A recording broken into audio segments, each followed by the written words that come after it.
लाहौर समेत मुल्क भर से लाखों अफराद के फिंगरप्रिंट्स चोरी होने का अनोखा इंकशाफ। इदारे हरकत में आ गए। पीटीए की जानिब से तहकीकात के लिए दरखास्त मौसूल होने के बाद FIA साइबर क्राइम विंग ने कार्रवाई का आगाज कर दिया और फिंगरप्रिंट्स डेटा चोरी करने वाले गिरोह के 4 मुलजिमों को शादबाग से गिरफ्तार कर लिया है।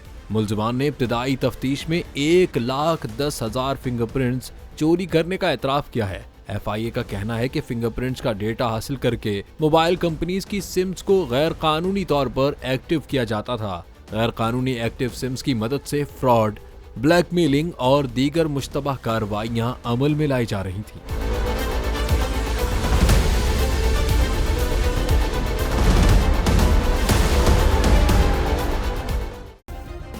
सब्सक्राइब करें और बेल दबाएं ताकि कोई खबर रह न जाए।